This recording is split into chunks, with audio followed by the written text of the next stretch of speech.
Man should return to his source, and this source is in his divine origin, whether we like it or not. We got used to subscribing to Darwin's theory, but the thing is, it's only a theory. That's why it's called Darwin's theory of evolution, while the divine origin of the world is a reality.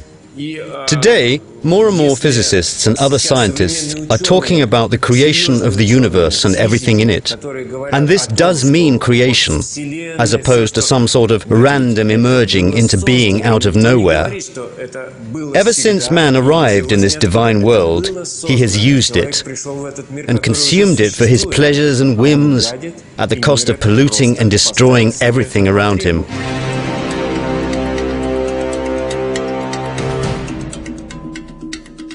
The trouble is that mankind remains blind to the fact that all illnesses, pandemics, and human suffering is nothing but divine retribution for what we're doing. Whenever God sends a disease into our world, He always supplies a remedy. We only need to discover it.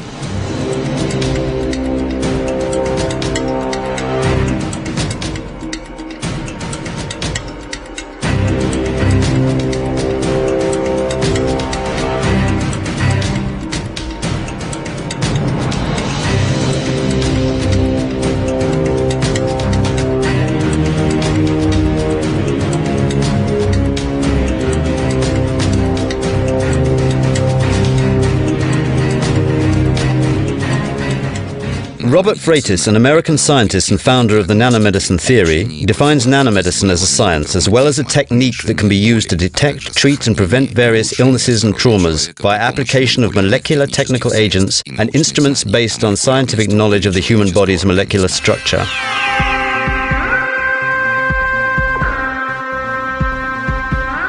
Surgeons have advanced from stitching and amputating to repairing hearts and reattaching limbs. Using fine tools, they join delicate blood vessels and nerves. Yet even the best microsurgeon can't cut and stitch finer tissue structures.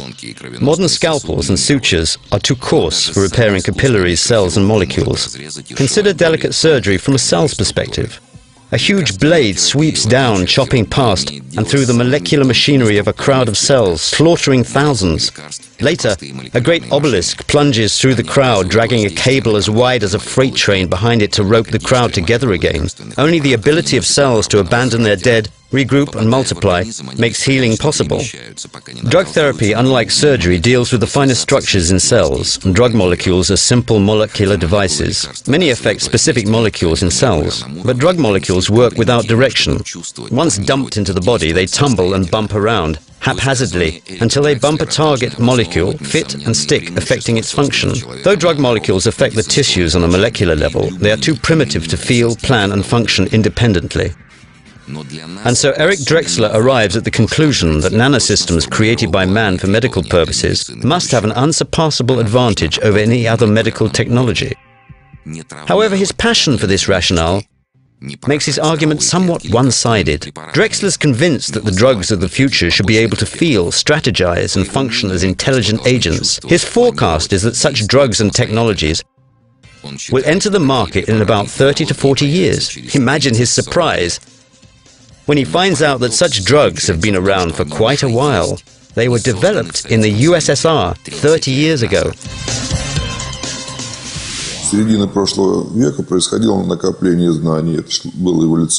Since the mid-20th century, science has been developing knowledge in structural biology, biochemistry, electronics, and studies of structure and composition of materials. At first, breakthroughs were made in one-time lab experiments, but in time, the results became commonly achievable, and thus, we finally learned to study matter at a nano level. Nano is derived from the Greek word nanos, meaning dwarf, and denotes 1/1000th part of a whole.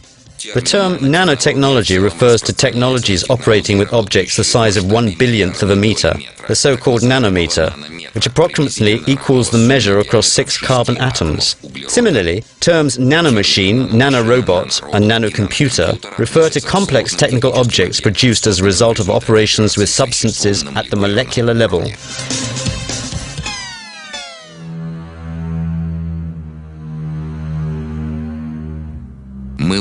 We are now in the Nuclear Magnetic Resonance Laboratory of the Moscow Institute of Bioorganic Chemistry.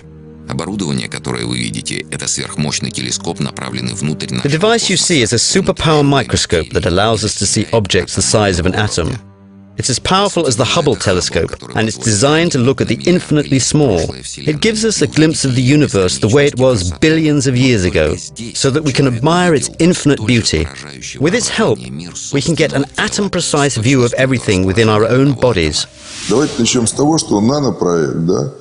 First of all, I'd like to say that what's going on with nanoprojects now reminds me of the nuclear and space projects that the Soviet Union ran in the 1940s and 50s.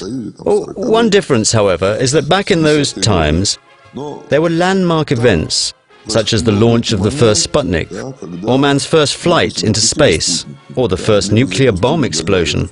And as soon as they were announced, the whole planet immediately knew that a breakthrough had been made. But I don't think anything like that is possible with a nano project. The scope of nanotechnology is so vast that there cannot be any single major breakthrough. And the range of its application will also be unprecedented. You have a grandstand seat here to one of the most momentous events in the history of science. In the mid-20th century, mankind did not merely accomplish a major breakthrough, he trampled on the most essential of all bans, "Thou shalt not kill," this time on a global scale, and found himself facing a new reality. That new reality included a direct road to the potential and complete extermination of man as a species. Man went far beyond self-preservation instincts. Lured by the temptation to seize the ultimate military advantage, he developed thermonuclear weapons, something never seen before.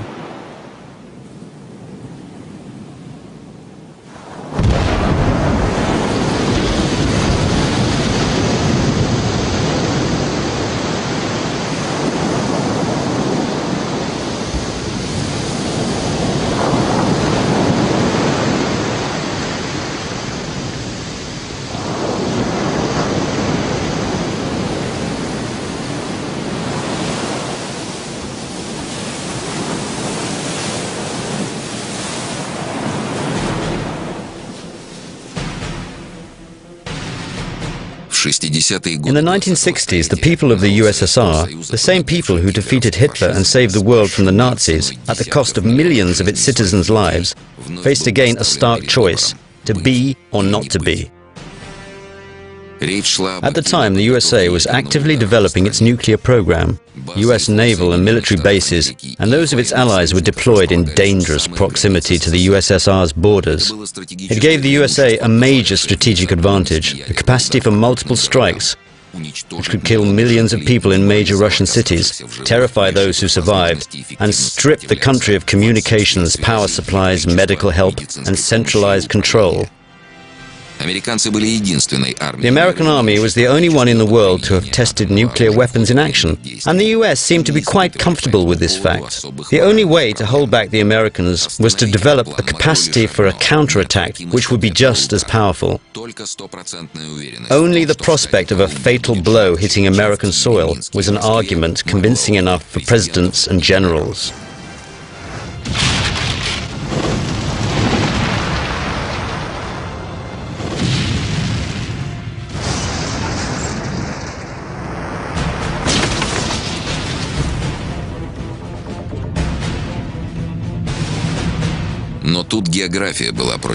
However, our country's geographical location wasn't helping this plan.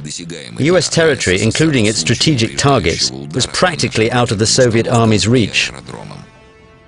That's why the USSR made it a top priority to develop a strategic nuclear submarine force, which was subsequently deployed in the vicinity of the US coastline.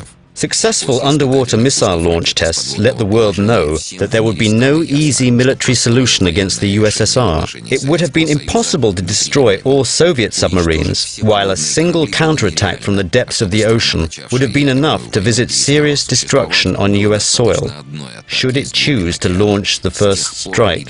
Ever since then, Russian nuclear submarines have been on permanent duty, protecting our country. These changes, however, brought about new challenges to the military medical service. The high level of responsibility combined with the unparalleled difficulty of military duty on nuclear submarines resulted in such serious impairment to submariners' health that it began to jeopardize the efficiency of the entire strategic shield of our country. Submarine crews had to stay on duty for many months. They had to deal with frequent malfunctions of the nuclear power units. These submarines were new and had not been fully tested at the time. All this was causing severe health problems with the submariners. The Russian Navy's medical service had to address a new condition which was termed premature aging effect. This effect had also been noted in other military branches, such as supersonic jet pilots in the Air Force or silo staff in the Missile Defense Force.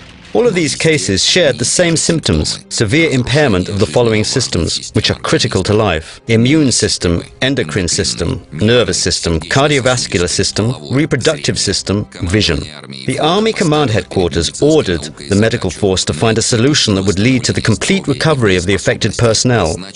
In other words, they had to find a way to reverse premature aging. Clinical studies revealed that the key to the whole process was a disturbance in metabolism.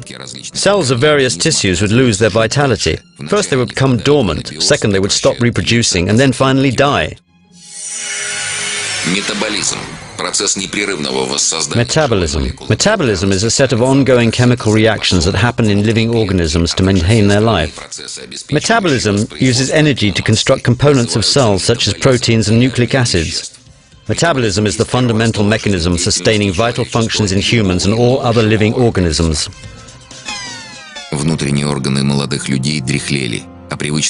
The organs in young men's bodies would grow old and weak, and the usual treatment approach, the prescribed resting, a special diet, and conventional therapies was not helping. It looked as if a malevolent sci-fi time machine clock was working inside the soldiers' bodies, killing off tissue cells at a much faster rate than usual. This discovery gave the researchers insight into the nature of the problem. Tasks were shared, but only the Army medical staff were aware of the ultimate goal of the research. It was a highly classified project.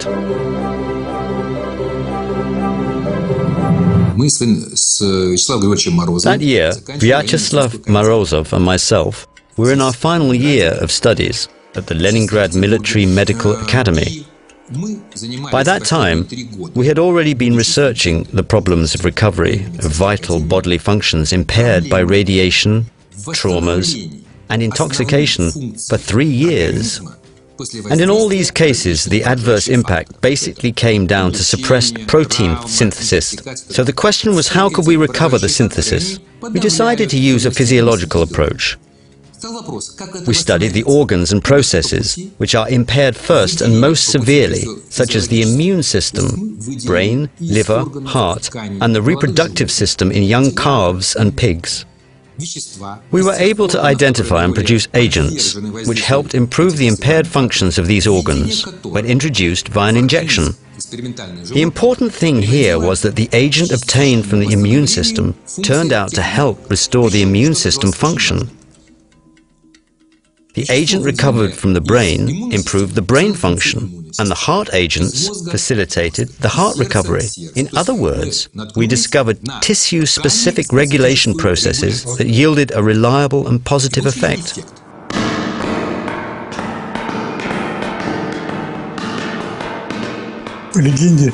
Students talk about Morozov and Kavinson walking the corridors of the Oncology Institute, asking for someone who would be willing to research the pineal gland. I was an educated chap, and I knew that it was a very significant gland, and so I volunteered.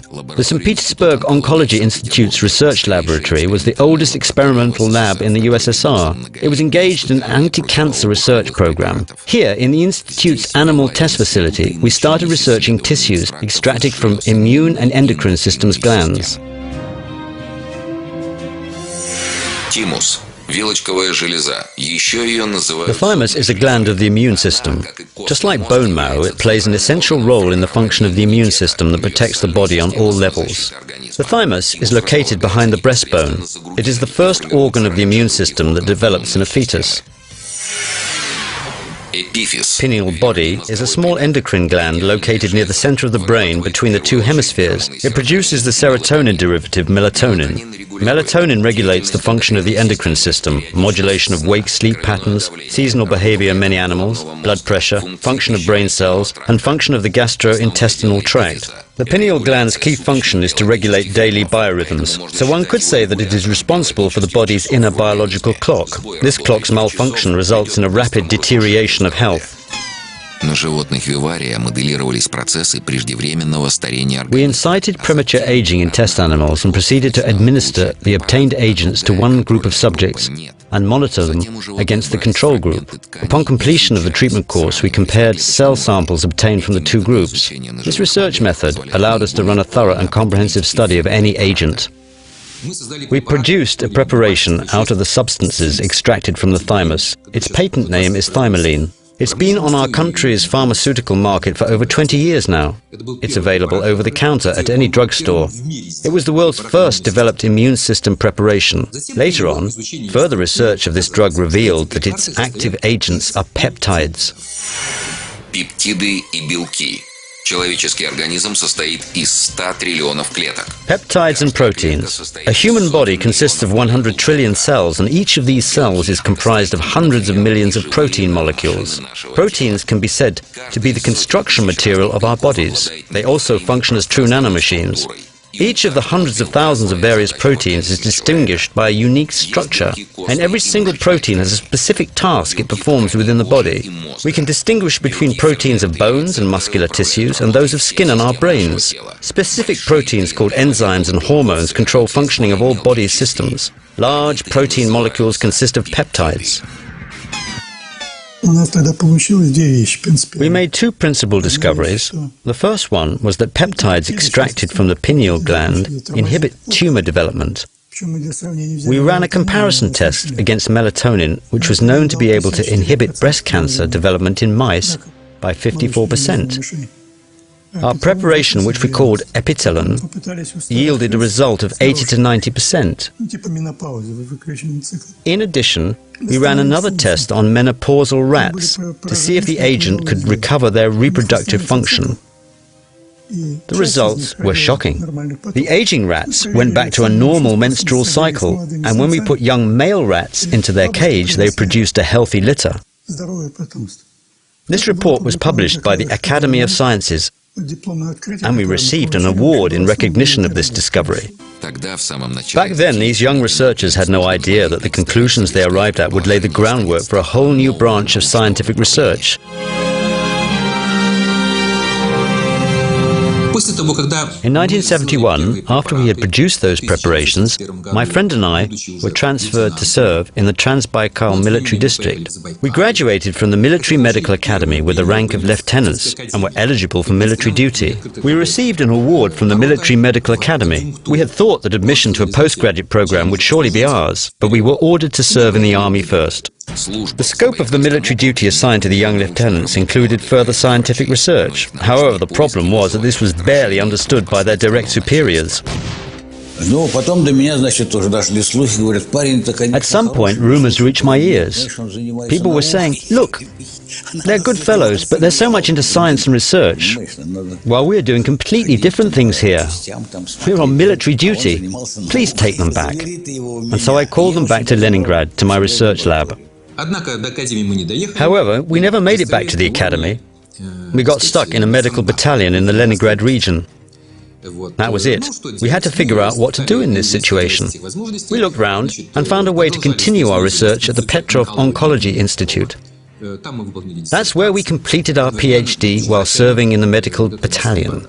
In this manner, our researchers on military duty continued their obstacle course, overcoming one trouble after another for almost 10 years, until Deputy Defense Minister General Perhotkin signed an order that put an end to their hardships, and they finally got the opportunity to establish their own research unit, which was soon equipped with a proper testing facility. It was the first lab in the Military Medical Academy that was established by the order of the USSR State Committee on Science and Research. It was 1983, and military involvement with Afghanistan was ongoing, as was the nuclear standoff in deep-sea waters. And this was a weapon too. We developed 6 new preparations in the shortest possible time. Today, all of them are available on the market, and they are widely used in medical practice. More than 15 million people have benefited from our developments over the last 20 years. In many cases, the drugs proved to be very effective. But what's more, there was not a single case of negative side effects or any allergies. These are safe medications because they employ the mechanisms of nature itself.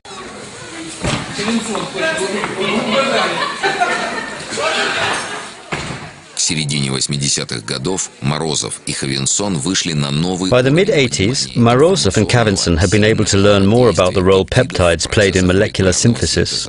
They also developed a research network and established cooperation with some of the country's best research centers that helped in developing the synthetic analogues of peptides of animal origin. В Институте биорганической химии впущено. We started breaking up this compound in our lab at the Bioorganic Chemistry Institute. We defined its active agents and then we just got stuck. We couldn't move on as we didn't know what was in it. They just gave us a tiny amount of the substance and asked us to solve its structure. The staff of the Nuclear Magnetic Resonance Laboratory succeeded in identifying the spatial and chemical structure of the thymic peptide molecule. It was an easy and routine task for us. We took a sample, examined it, identified the formula, and reported the result.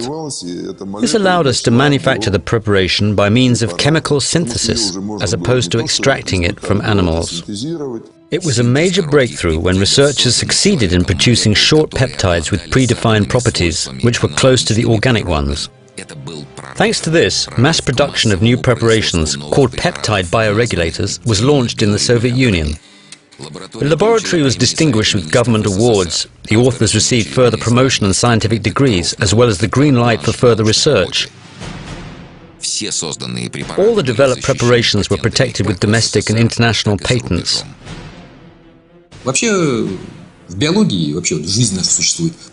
By and large, just 2 types of molecules maintain our life: proteins or peptides that carry the information, and the DNA that carries its specific information too. The DNA is, however, just a matrix. It is a molecule that by itself performs no function.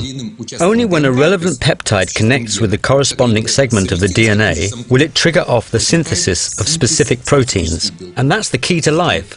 Basically, it comes down to the very question of how life came into being on our planet. And from what we saw, it was this way. In other words, we managed to replicate nature itself. In April 1986, nuclear disaster hit Chernobyl, Ukraine. 200,000 people were evacuated from the contaminated area. Over 600,000 people took part in the work to contain the contamination. Many of these people were exposed to high radiation levels. Both military and civil medical services were struggling to help the victims. Peptide preparations were administered in high doses and helped dramatically reduce the mortality rate. This actually got lower than the average mortality rate across the country at the time. The experts explain this by the fact that providing the best quality healthcare to those involved was the top priority at the time. It was much better and efficient medical care than the rest of the country was receiving on a routine basis. In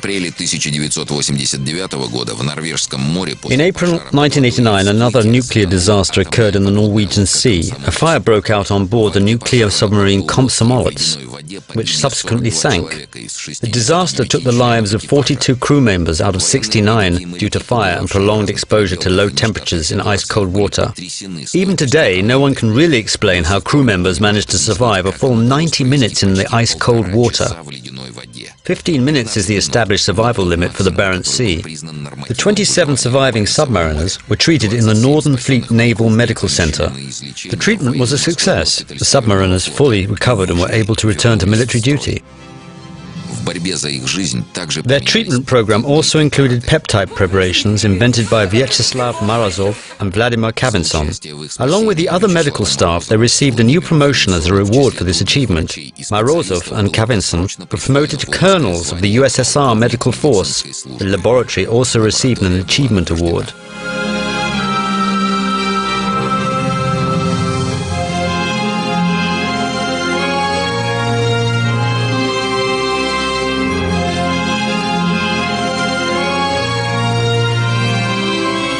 In 1991, the operation of the laboratory of Peptide Bioregulators was discontinued. The state lifted its protection from the laboratory's patents. The army contracts were discontinued. The employees lost their jobs. The researchers who achieved a major breakthrough found themselves in the streets.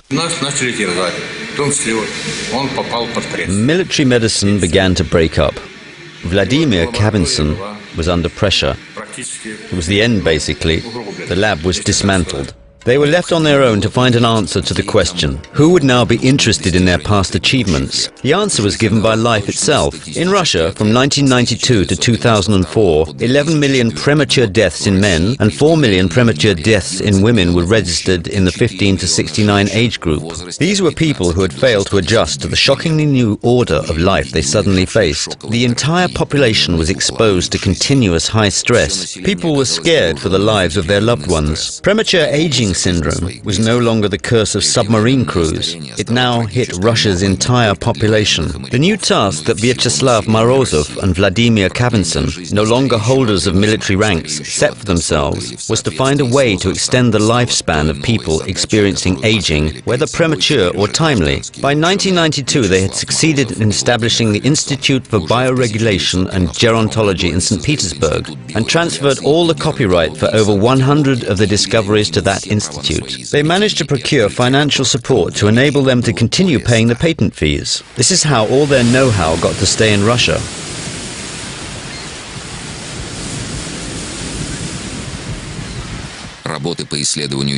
The scope of peptide research continued to grow.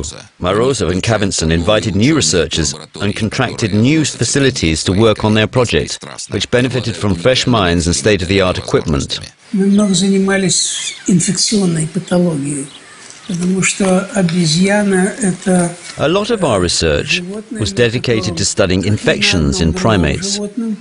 Удается воспроизвести очень многие, я думаю, можно сказать, большинство инфекционных As monkeys are unique test subjects in that they can develop practically all the infectious conditions that occur in humans. Некоторые заболевания можно воспроизводить только на обезьянах, потому что In some cases, they are the only possible test subjects, бактериальным и к вирусным агентам, because only primates and humans are sensitive to certain bacteria and viruses. на обезьянах. То есть на обезьянах To create a model of these diseases is possible only with monkeys. With them, vaccines can be tested against these infectious agents. For example, the eradication of poliomyelitis, as an epidemic disease is largely thanks to the fact that monkeys were used in the experiments. Сразу же после 1997 года появилось большое количество работ в литературе, которые указывали на… After 1997, a lot of publications appeared expanding on the unique properties of peptides extracted from the pineal gland. Соединениями, которые могут практически восстанавливать функции всех… They claim that these peptides were capable of restoring the functions of every organ and endocrine gland, which would be a totally outstanding achievement. Thus, it made me on the one hand quite skeptical, but on the other, it tempted me to try and see for myself how these agents would work in primates, my research subjects. Rhesus monkeys, just like humans, have endogenous circadian rhythm cycles, and their pineal glands produce melatonin at night, just like that of humans. Нужно было проверить активность пениальных пептидов, таких как эпиталон, это синтетический. So we set a task for ourselves to check the efficiency of pineal peptides such as epitalon. Epitalon is a synthetic tetrapeptide that was obtained by the Institute of Bioregulation and Gerontology. It was reported to stimulate production of melatonin by the pineal gland in both young and old rats alike. But this didn't really make much sense to me because it seemed to be at odds with biological necessity. Why would both young and old test subjects develop similar levels of melatonin? We presume that the same test would have to yield different results in such highly organized animals as monkeys, who, unlike rats, have the same daily rhythm cycle as humans. In 2000, a 4-month test was run on 2 sets of animal groups, young and old. The dose of 10 micrograms of epitalon was administered daily to subjects in the treatment groups and a placebo to animals in the control groups. 10 micrograms is a very small amount, which means it's highly tolerable. Usually, a single dose of a medicinal preparation is several milligrams or grams. At the end of the test, blood samples were taken to check melatonin levels. И определив уровень мелатонина в крови у всех 4 групп животных, we compared melatonin levels in blood of all 4 animal groups and saw that the administered epitalon increased night melatonin levels in old subjects.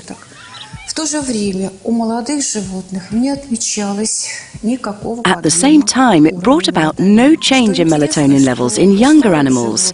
It appeared that melatonin levels in old animals increased to match the levels that are normal in young monkeys.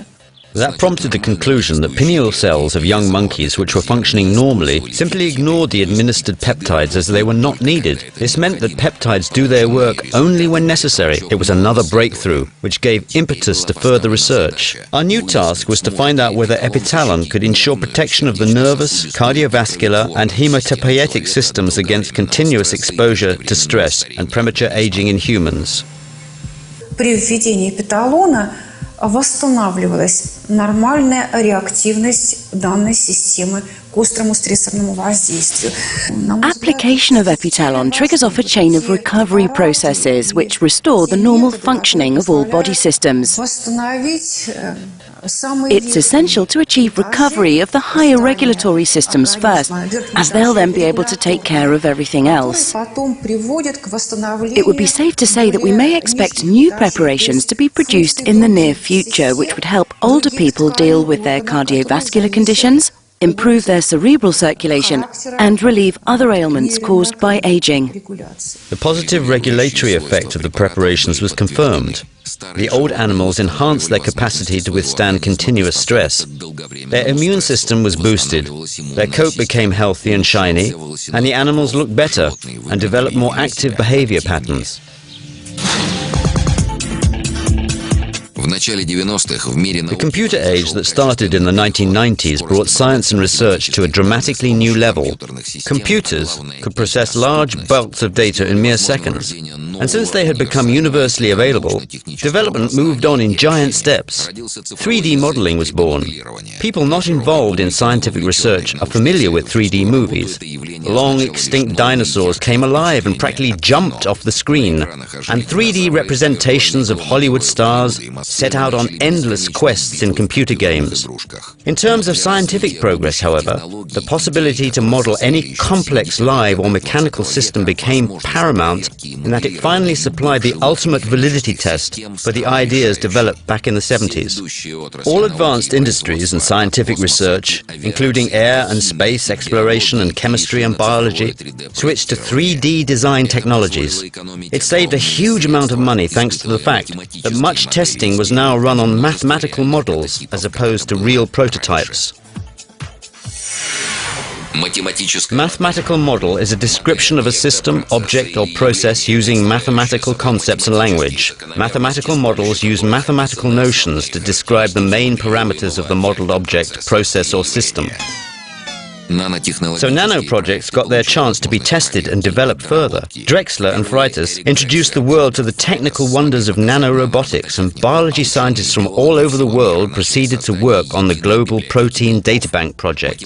Designing a mathematical model of a molecule which replicates its actual spatial configuration and takes into account both the energy levels of all the comprising atoms and the molecule's motion trajectory in the medium was now the researcher's dream come true. The rate of knowledge exchange soared. Supercomputer centers used in the past to do calculations for nuclear and space projects were now used to explore the depths of the human body. It should be noted that it was researchers at the Institute of Bioorganic Chemistry who were the first ever to identify the structure of a live protein molecule. It happened in 1983, and up to now the Institute remains one of the world's leading research hubs. The research to identify a protein structure is conducted on 1/2 a milliliter of the solution containing that protein. That tiny amount contains 10 to the power of 17 protein molecules. Furthermore, each molecule comprises some 20,000 atoms. Can you imagine it? And now, what we do is we look at a pair of adjacent atoms and measure the distance between them. We do this for all the atoms in the molecule, and after we're done measuring all these distances, alongside with lots of other parameters, we can produce a model of the molecule's structure, where we have pinpointed all the position measurements for all atoms. We can also capture movement patterns of all atoms in that molecule, and produce relevant amplitude and frequency measurements, thus building a physical model of the protein's function patterns. All the obtained data describing the processes that occur in a molecule are submitted for processing to the mathematical modeling laboratory. С помощью компьютера, компьютерных технологий были проанализированы свойства больших, в том числе надмолекулярных систем. We have researched the properties of large systems, including some supramolecular systems such as proteins of biological membranes. These are very complex systems, which consist of hundreds of thousands of atoms. We developed tentative behavioral models for these systems and ran experiments which proved the accuracy of the mathematical models we came up with.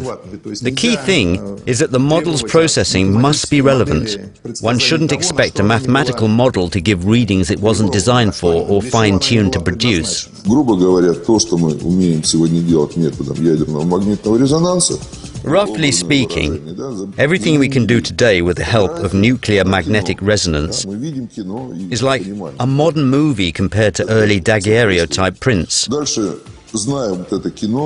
And watching this movie gives us a much better understanding of how it all works, helping in our efforts to develop a drug that will repair the wrong moves this or that protein makes, fixing their function. Все то, что раньше мы считали какими-то заоблачными высотами, далекими от... The time has come when we can finally implement all the developments of fundamental science, all those things that we earlier considered unachievable.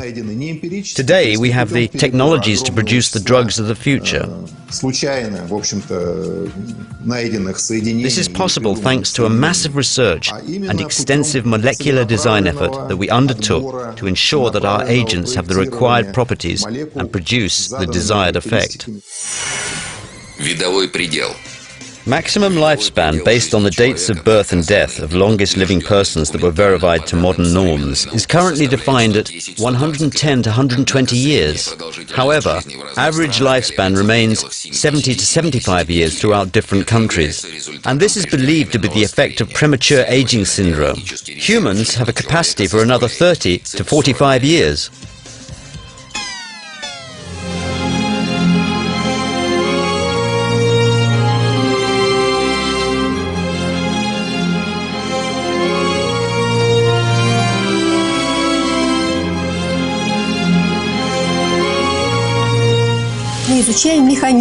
We do a lot of research in this area. We study how mechanisms of aging are developing and look for ways we can hold them back with the help of peptide bioregulators. Our experiments on test animals have shown that a peptide-enhanced diet administered to mature animals increased their actual lifespan by 30 to 38%. Более того, эти исследования были проведены на людях по продлению жизни. Это было сделано в Киеве, в Институте геронтологии. Moreover, this research on life extension was carried out on humans. This was done in Kiev and St. Petersburg for 12 years. The use of peptides reduced mortality by a factor of 2.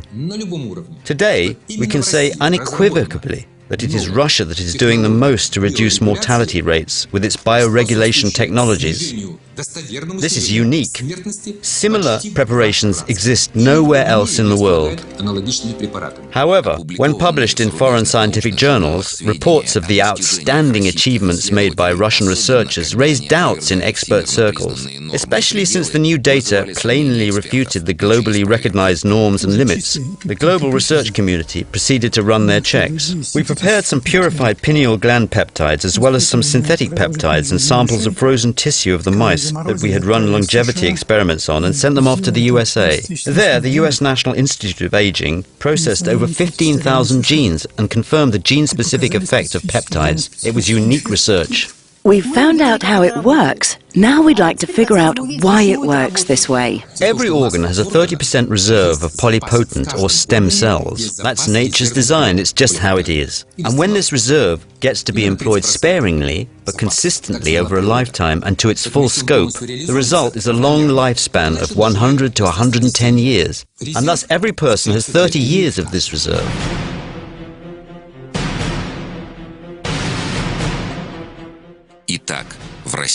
And so it appears that what the pioneer of nanomedicine, Eric Drexler, called the preparation of the future has already been developed, tested and used in medical practice in Russia. Let's recall what Drexler says about today's conventional drugs. Вспомним его претензии к современным лекарственным средствам. Though drug molecules affect the tissues on a molecular level, all these drugs are too primitive to feel, plan and work independently. However, medical preparations of tissue-specific peptides affect directly targeted tissue cells. At the moment, over 25 tissue-specific preparations have been developed, and they work with atomic precision.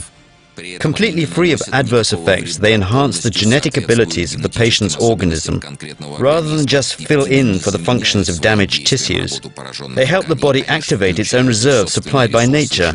And that's exactly what a smart drug should do, i.e. to feel and work. As for planning, I think we could safely leave it to people, doctors and patients. That's a big responsibility. And so I think it should be theirs. It's human health that is at stake after all.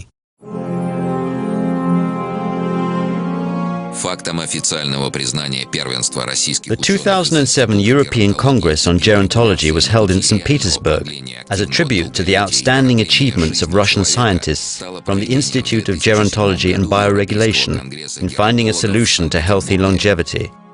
However, despite the fact that success is obviously there and has received wide international recognition, all these discoveries have not made it to the mass market either in Russia or elsewhere. Why is that? Who would vote against a long and healthy life? One thing we know is that there has recently been a sudden surge of interest in genetic research in American business circles. This is intriguing, since the US is very strict and clear on protecting their citizens' sensitive genetic data. Why are businesses trying to access this kind of classified information?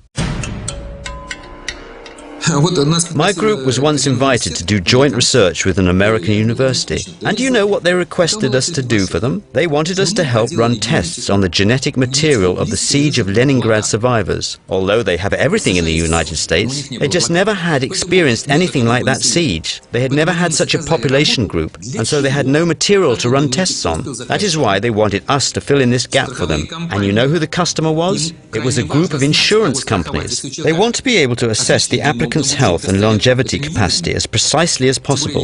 If the insured has an exceptionally healthy genome and is likely to live to the age of 100, they will bear losses. There are also mortgage problems in the USA, which ensure that in the case of the mortgage holder's death, their property is forfeited to insurance companies. So it's not good business if mortgage holders live up to 100 years old. The Leningrad siege was considered to be a model factor for natural selection.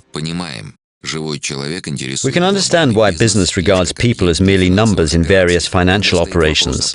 And when the profits of a large insurance empire are at stake, they'll get the clearance they need for classified genetic information regardless of the law.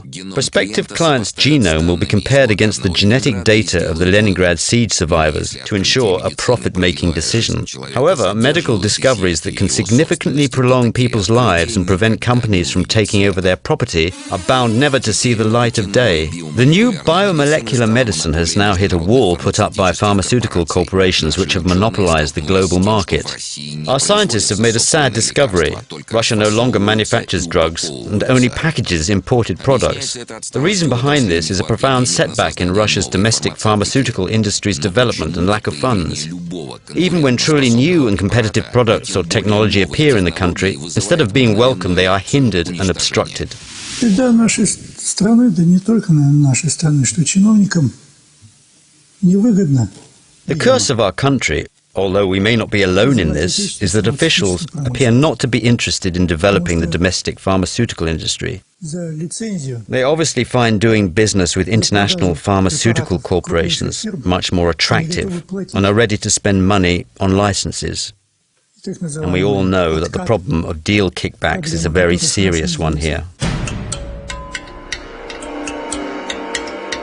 In 2004, Morozov and Kavinson turned to Andrei Sorokin, a successful businessman, inviting him to participate in a project that would promote their discoveries to the market. Sorokin's enterprise, the Academy of Scientific Beauty, together with the researchers, started by pinpointing 4 primary business areas: dental care, vision care, sports and beauty care. We have registered our new project, Vivox, which means longevity, because all our products are designed to improve wellness and promote longevity. Their hands were tied because they couldn't market these products as medications. It was the only way to avoid massive resistance from the multinational pharmaceutical companies and domestic officials regulating drug circulation.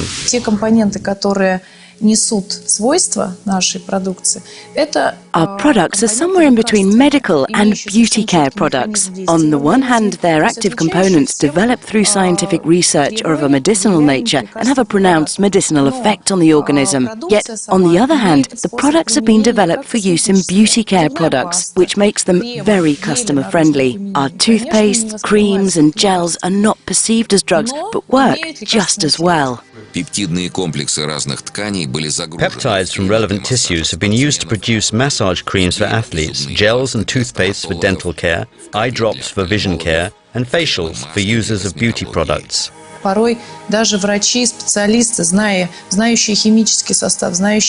Sometimes even doctors themselves, who are experts and know a lot about chemical compositions and their effects, fail to be convinced of our product's efficacy. And this is normal. Doctors must question and test medications.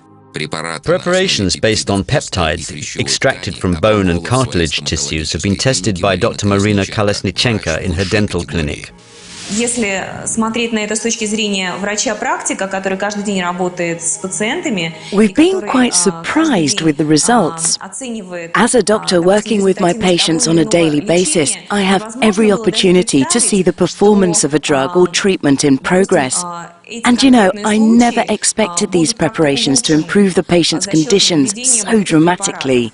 Dr. Kolesnichenko applied peptide preparations in the most hopeless cases when traditional methods couldn't save the tooth.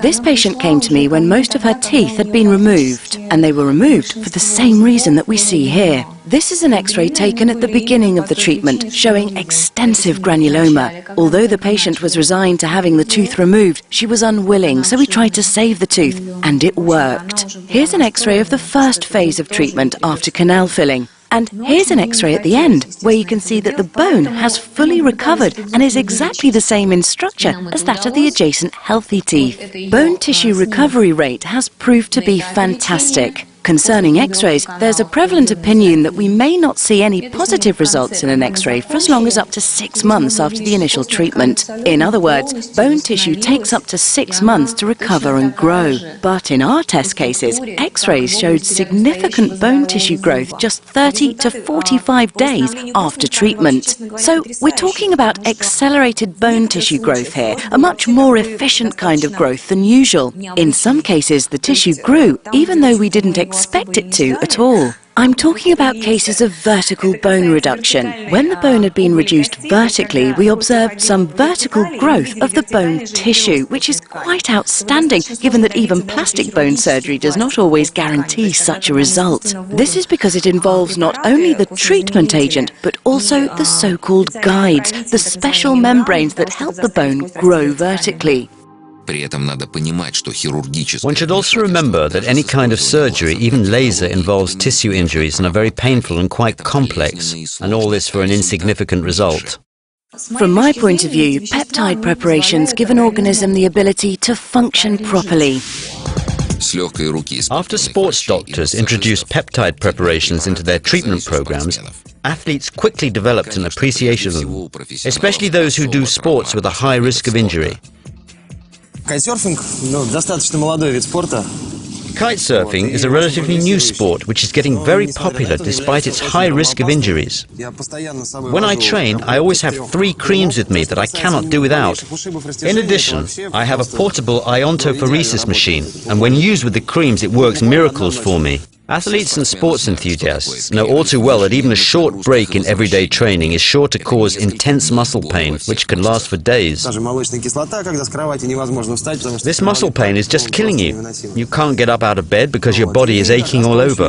Vivax helped me reduce this painful period from 5 to 2 to 3 days. It was a huge and pleasant surprise to me. It's great that these painful periods are down to 2 days now, and then I'm in great shape again. One of the athletic therapists even tried explaining to Yevgeny that a gel simply cannot produce such an effect from a scientific point of view. A human body is created in such a way that everything in it is taken care of, and that no potentially harmful substance can penetrate through the skin barrier beyond a certain point. But nonetheless, even though I don't understand myself how it works, I am the living proof that it does. For example, I got badly bruised last night and the bruise was gone by the morning. You can think whatever you want, but if it helps you once, then it helps you twice. And you just start believing in it. It just works, and that's it. В России как-то, да и вообще в мире не так много кремов, которые могли бы помогать против травм, да, и лечить. Neither Russia nor any other sports country can boast gels that can heal and effectively prevent sports injuries. Через 2-3 дня я сразу почувствовал разницу. I happened to hurt my foot once and tried Vivax, and I felt an improvement in just 2 to 3 days. Вот. И плюс еще, конечно же, различные кремы, которые Vivax... The swelling went down and I started to feel better. I started to get mobility back. Then I found out that there are 2 more creams available, one with a cooling and the other with a warming effect. And they are good to use before and after a workout or a training session. Basketball players spend half their lives on the basketball court. The teams train every day for 8 to 9 months every season. And that means that their muscles are warming up and cooling down every day. И после тренировки именно уже в восстанавливающем режиме. Теперь каждая травма, которая у меня есть, да, я стараюсь сразу же мазать Vivax'ом, да, и потому что действительно... These creams can help keep the muscles warm during the training sessions and speed up recovery after training. Меня занимало лечение, например, голеностопа примерно 3 недели, 3,5 недели, да, чтобы до конца вылечить. Сейчас... Now, whenever I get injured, I apply the regenerating Vivax cream, and thanks to it, I recover much faster. For instance, usually a sprained ankle would take about 3 to 4 weeks to heal, but now it heals twice as fast, and you can use additional therapies together with Vivax. You can get back to normal in just 1 week.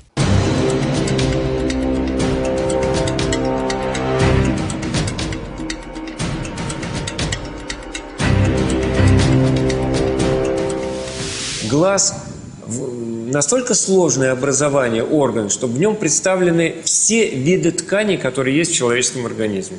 The human eye is a very sophisticated organ which contains a little bit of every kind of tissue there is in the human body. There is nervous tissue, connective tissue, and what's more, there are all types of connective tissue found in the eye. There are also some unique tissues in the eye that cannot be found anywhere else in the human body. For instance, the crystalline lens. An eye care specialist must understand what tissue they are dealing with in every single case. Let's consider, for example, the retina. The retina is a light-sensitive tissue lining the inner surface of the eye, and each of its cells has a connection with the back part of the brain. До самого зрительного центра, до затылочной доли мозга, куда приходит сигнал. И каждая клетка, конечно, ценна. Which is responsible for interpreting the signals that are created when light strikes the retina. Thus, every single one of the retina's cells is valuable. However, there are also group formations of cells which ensure sustained vision function even when some individual retina cells get damaged. If that happens, other cells in the group take over the functions of the damaged cell. However, if the damage is massive, we get an unfortunate result, a loss of vision. Thus, there is a high demand for medical agents which can sustain all the tissue cells in the eye.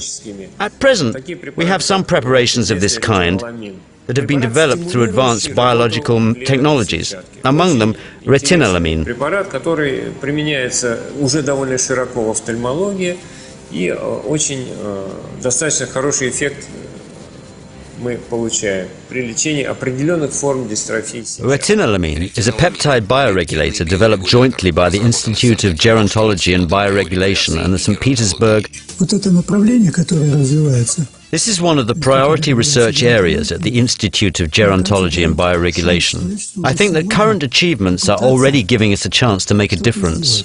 This is an intense research area today. France has opened a special institute to study peptides. America is investing huge amounts of money in this research too.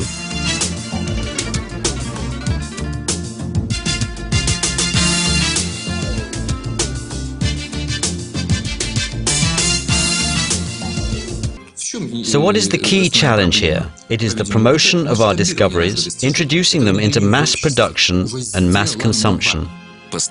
Aging of the population, including increasing rates of premature aging, are an unsolved problem in all developed countries. This appears to be reason enough to think that new Russian peptide preparations are sure to make it to the global market. What other reason does one need, really? Today, it is one of Russia's most promising high-tech development projects.